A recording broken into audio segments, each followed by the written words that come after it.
Bismillahirrahmanirrahim. Assalamualaikum warahmatullahi wabarakatuh.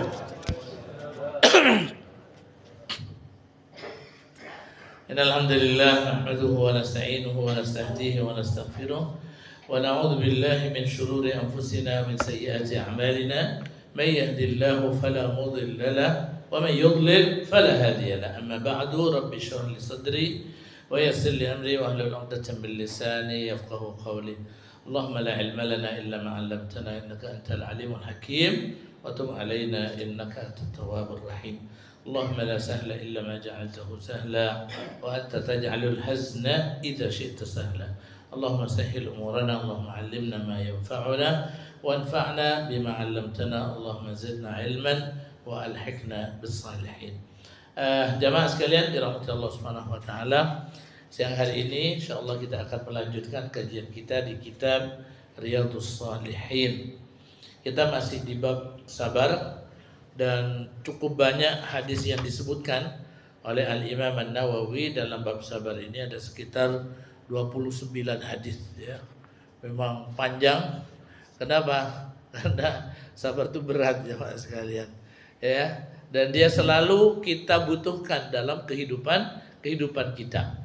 Bahkan para ulama menyebutkan ada 3 hal di mana kesabaran saat itu dibutuhkan.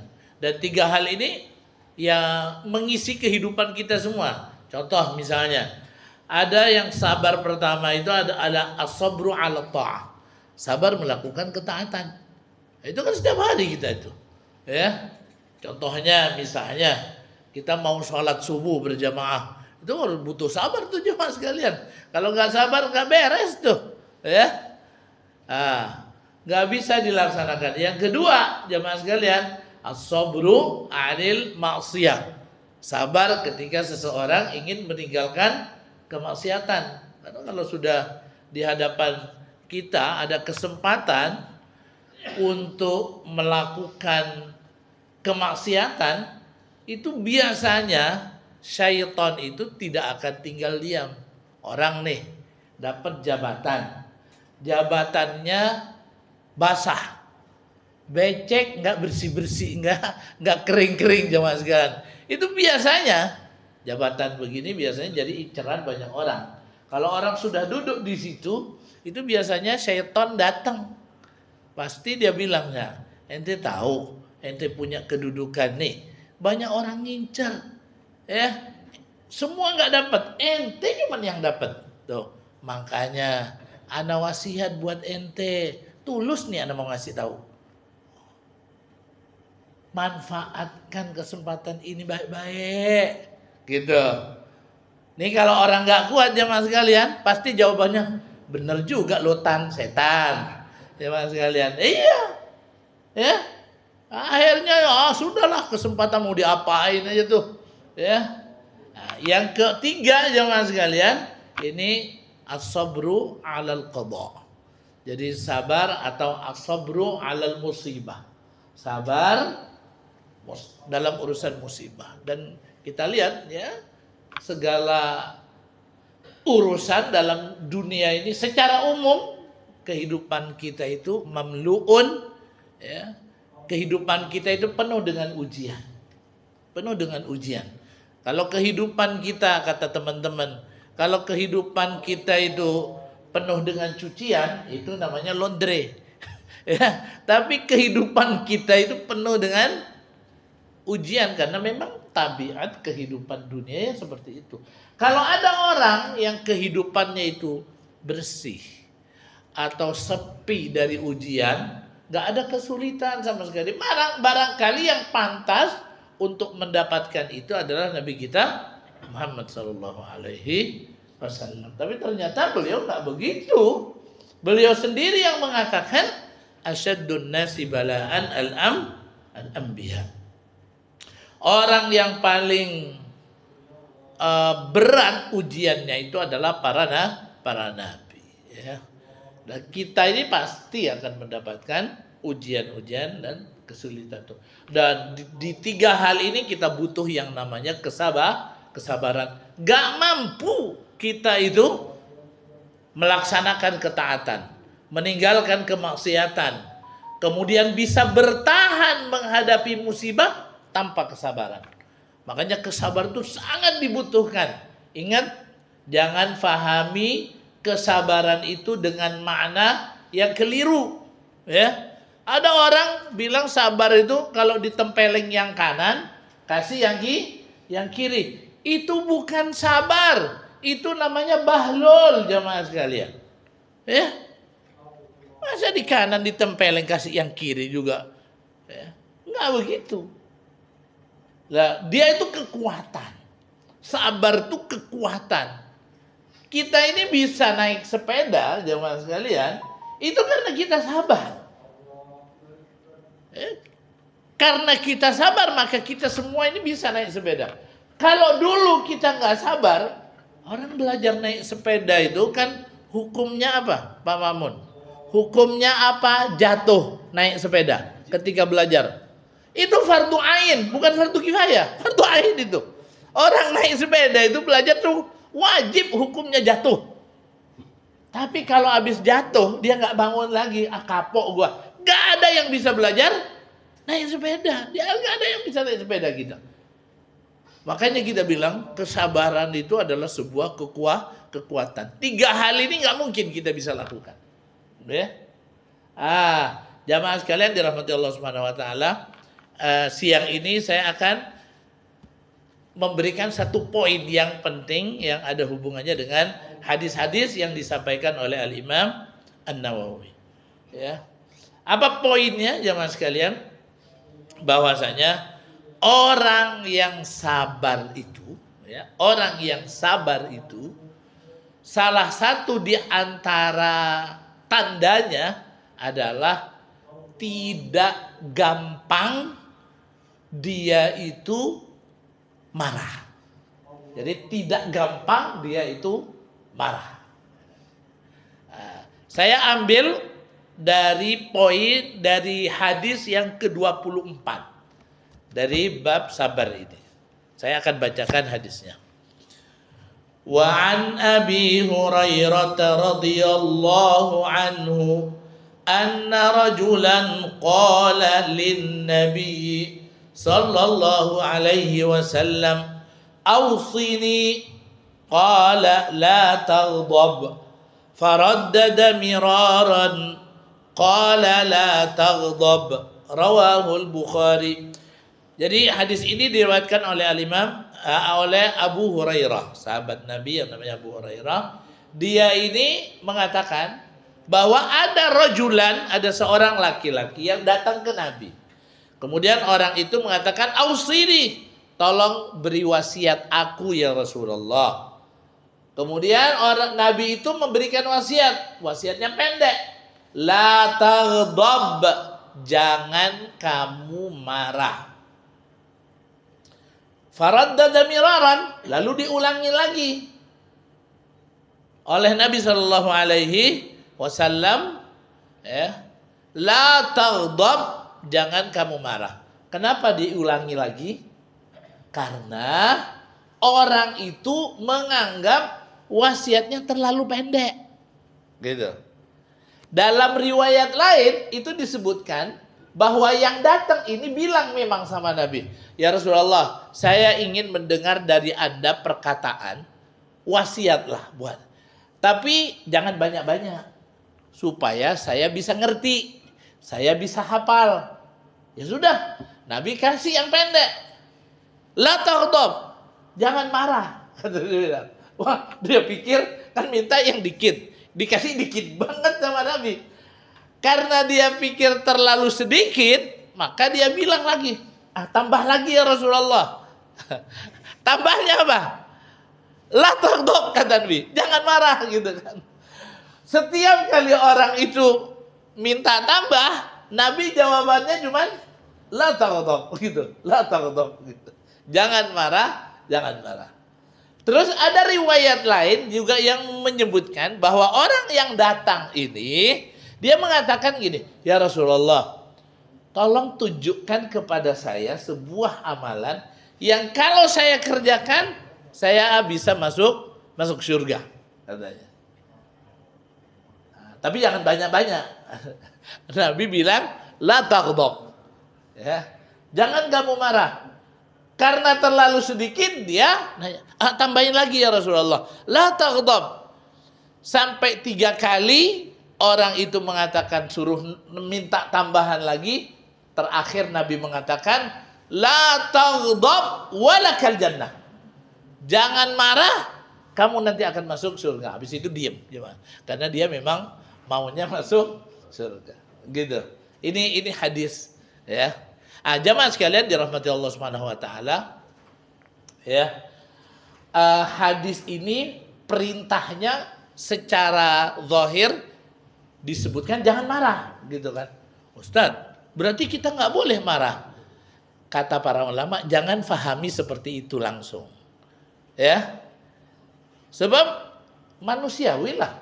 Orang dikompor-komporin panas. Kalau diesin ya dingin lah. Orang dikompor-komporin pasti panas, iya. Manusiawi lah orang di mana. Berarti apa Ustaz? Artinya la taghdab itu. Jangan marah itu. Kata para ulama, di antara maknanya, jangan kamu melakukan perbuatan yang bisa menyebabkan kamu itu marah. Gitu. Ya, misalnya saya itu kalau ngelihat orang begini, orang ngapain gitu misalnya, saya pasti marah. Ya udah, jangan pergi ke situ. Nah, itu kan bisa menyebabkan marah. Ya. Jadi tinggalkan segala sesuatu yang menyebabkan kemarahan. Oh, itu maknanya ya. Kemudian makna yang kedua, dan ini yang paling penting, apa? Jangan sampai kamu menerjemahkan kemarahan yang ada di dalam hati itu, jangan sampai diterjemahkan dalam bentuk perbuatan. Itu yang dilarang. Jangan diterjemahkan dalam bentuk perbuatan, ya, baik sikap ataupun dia dengan lisan. Pokoknya jangan bertindak dasarnya adalah karena marah. Nah, itu maknanya. Jadi tapi kalau hati ini misalnya panas, ya nggak apa-apa, nggak jadi masalah. Tapi kepalanya harus tetap dingin. Dan itu kata Nabi SAW, orang yang kuat itu begitu. Orang yang kuat itu bukan orang yang kalau dia bergulat, dia menang. Kayak siapa tuh? Habib siapa tuh? Ya itulah, begitu ya. Ya, iya itu kuat, tapi kuat yang sebenarnya kata Nabi, man yamliku nafsahu indal ghadab. Orang yang mampu mengendalikan ya dirinya ketika marah. Dia tidak ungkapkan dalam bentuk kalimat atau dalam bentuk sikap. Ini makna la taghdab. Ya, makanya ini poin yang penting jamaah sekalian, ya. Ini poin penting. Kata Nabi la taghdab. Ya, paling tidak dari riwayat hadis ini dan juga beberapa riwayat yang saya sebutkan tadi, kita bisa ngambil pelajaran. Yang pertama itu tentang sahabat yang minta wasiat kepada Nabi SAW, dan wasiat yang diminta oleh para sahabat ini menunjukkan bagaimana orientasi akhirat mereka yang begitu kuat. Ya, mereka minta wasiat, mereka minta pembicaraan atau kalimat disampaikan oleh Nabi SAW yang kalau dia kerjakan itu akan menjadikan dia masuk ke dalam surga. Ya. Ini kan kalau nggak orang punya orientasi akhirat yang kuat, ini nggak bisa keluar pernyataan atau pertanyaan dalam bentuk semacam ini. Di kita ini sampai tua-tua begini pernah nggak nanya sama kiai, nama sama ustadz gimana caranya masuk surga? Nggak pernah loh jemaah sekalian. Orang tuh biasanya konsultasi sama kiai, konsultasi sama ustadz kapan jemaah sekalian? Kalau dia ingin buka usaha. Pak Kiai, Pak Ustadz, saya mau buka usaha. Kira-kira yang bagus mulainya hari apa? Terus doa apa yang harus saya baca biar banyak pelanggan? Paling begitu, ya. Kenapa yang diungkapkan seperti itu? Karena memang yang ada di pikiran kita ya urusan begitu. Urusan materi ya itu sudah. Tapi dulu para sahabat dididik oleh Nabi SAW untuk punya orientasi akhirat. Sehingga pantas kalau pertanyaan-pertanyaannya juga berhubungan dengan apa yang ada di benak mereka. Nah, kemudian hadis ini juga menunjukkan bagaimana orang ketika dia itu bisa mengendalikan dirinya dengan tidak marah, Allah Subhanahu wa taala akan memudahkan dia untuk mendapatkan surga. Ya. Jamaah sekalian dirahmati Allah Subhanahu wa taala.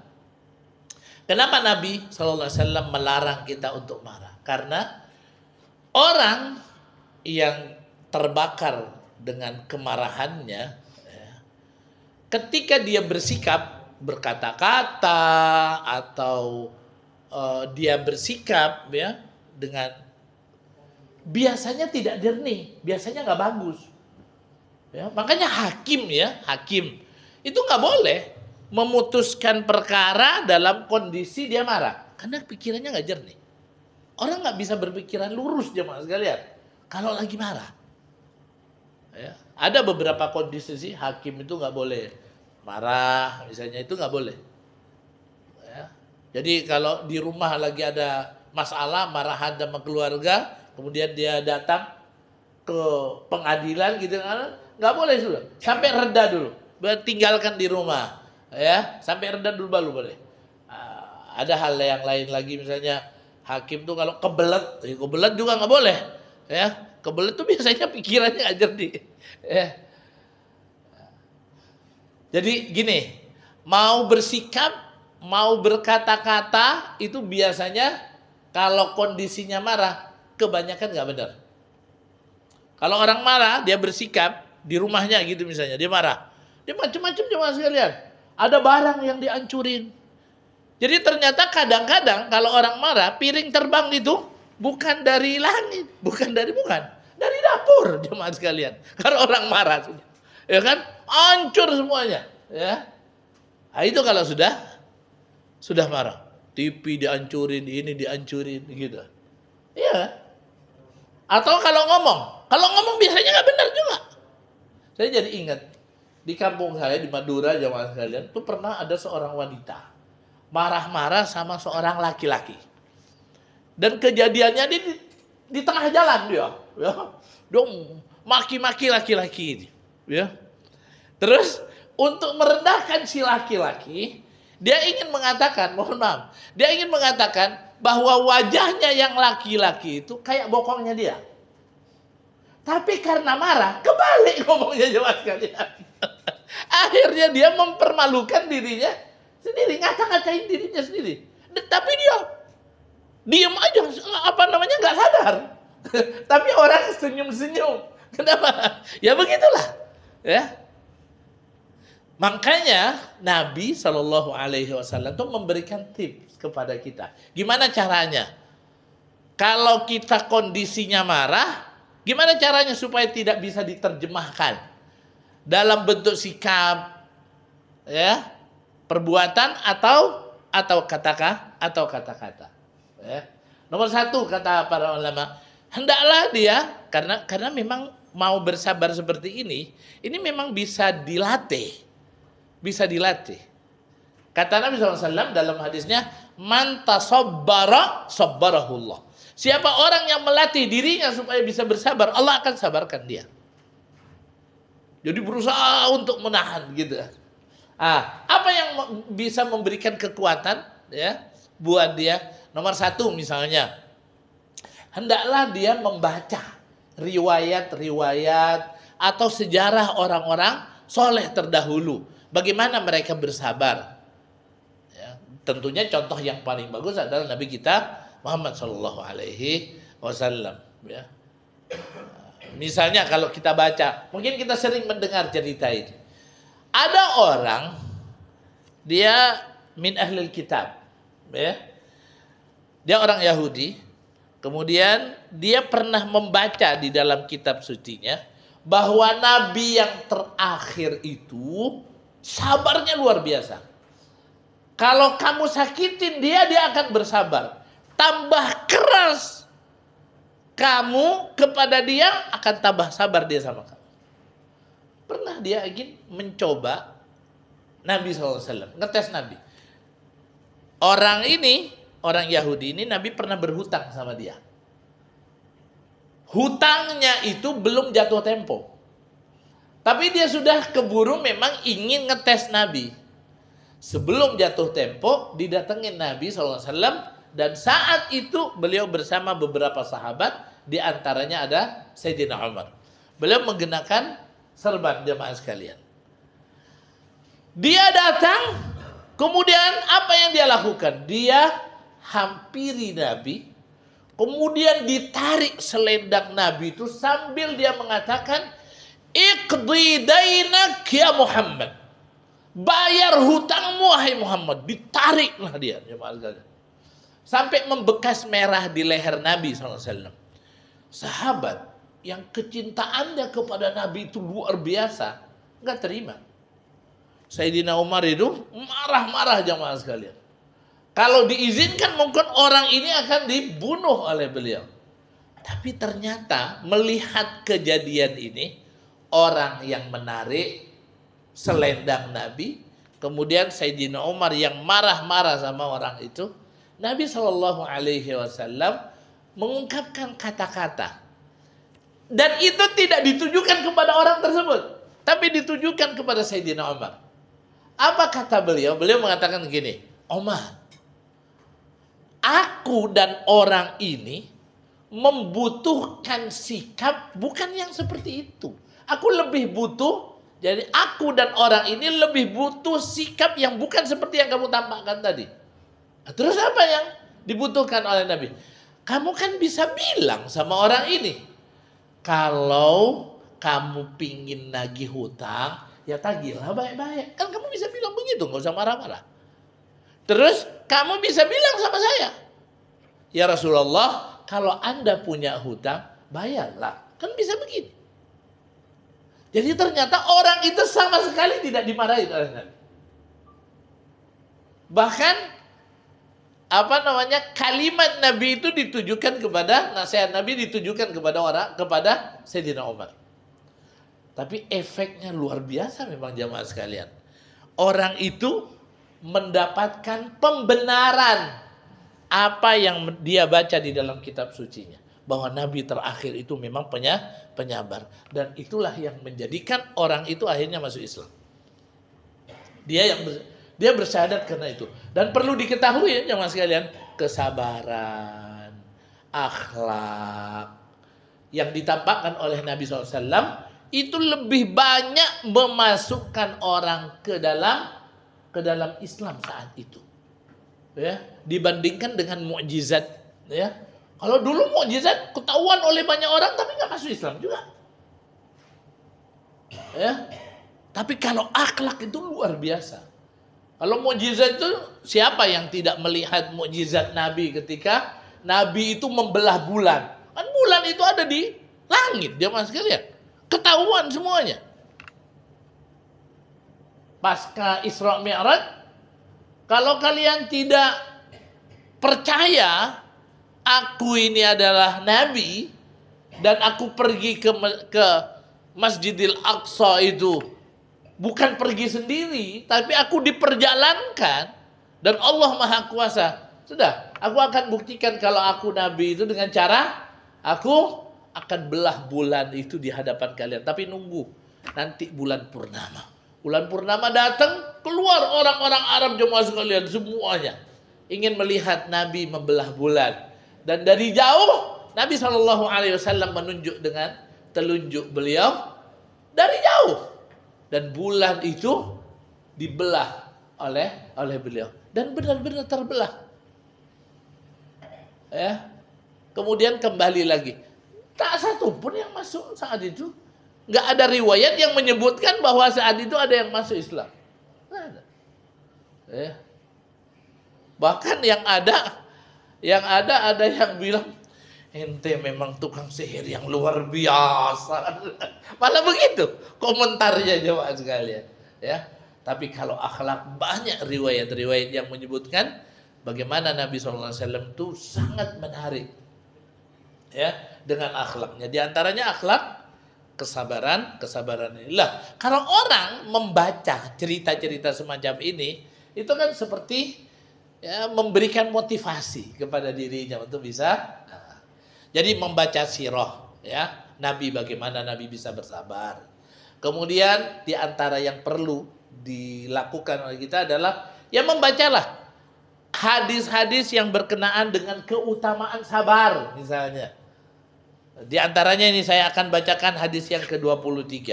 Kata Nabi SAW, Man kadhama ghaidhan, siapa orang yang menahan amarahnya, dia tidak terjemahkan dalam bentuk sikap ataupun kata-kata.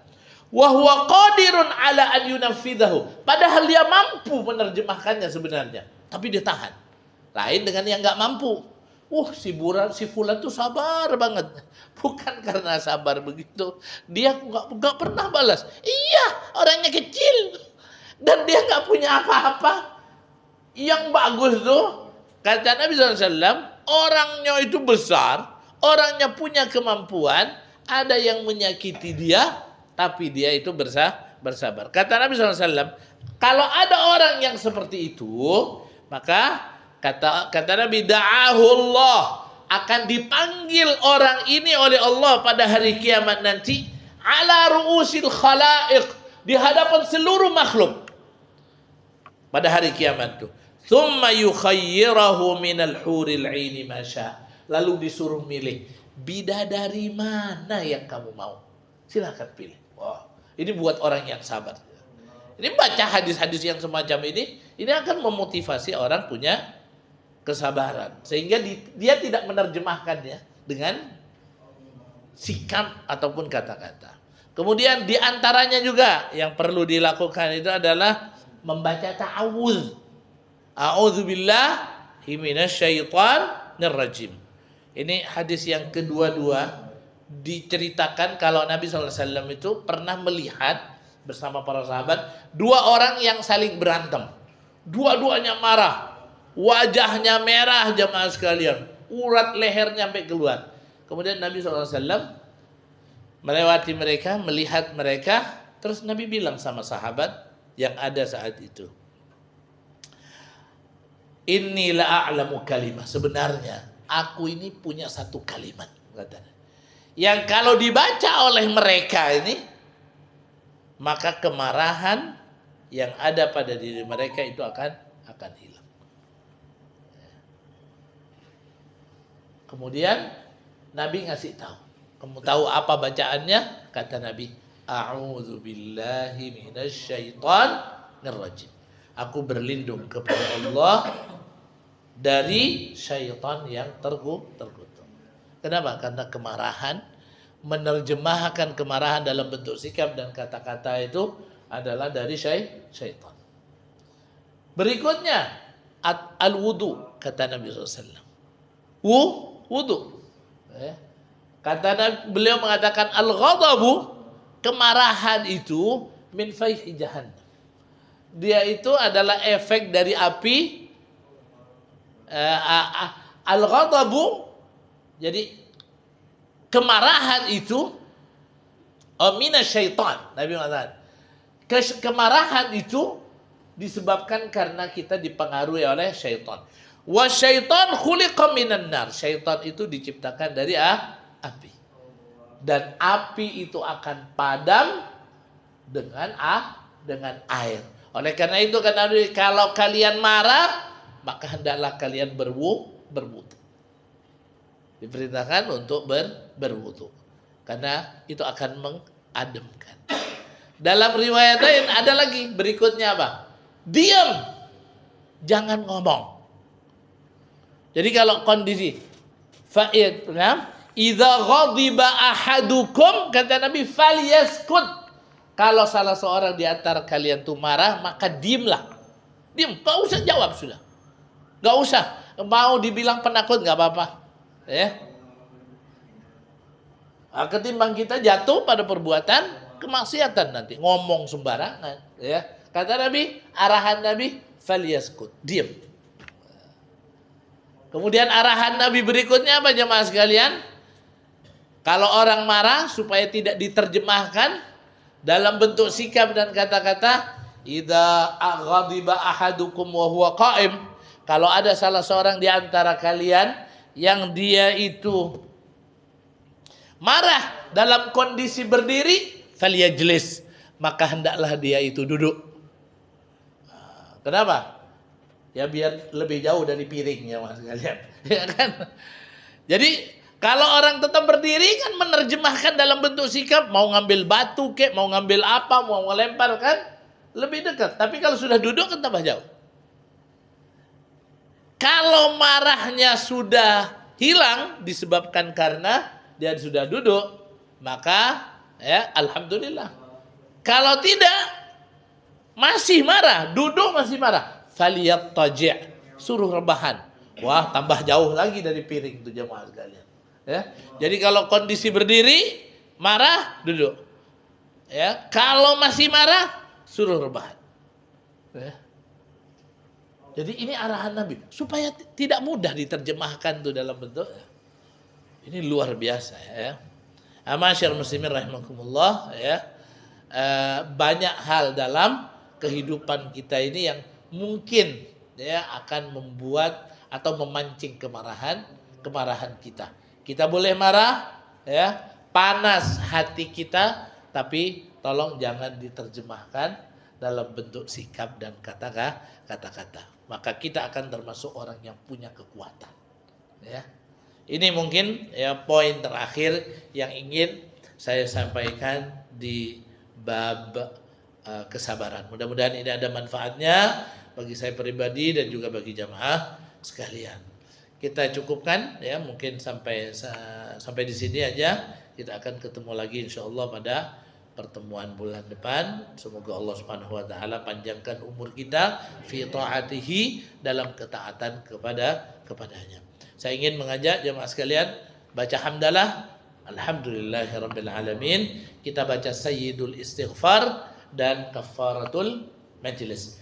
Bismillahirrahmanirrahim. Allahumma anta rabbi la ilaha illa anta khalaqtani wa ana 'abduka وأنا على عهدك ووعدك ما استطعت أعوذ بك من شر ما صنعت أبوء لك بنعمتك علي وأبوء بذنبي فاغفر لي فإنه لا يغفر الذنوب إلا أنت سبحانك اللهم وبحمدك أشهد أن لا إله إلا أنت أستغفرك وأتوب إليك. Assalamualaikum warahmatullahi wabarakatuh.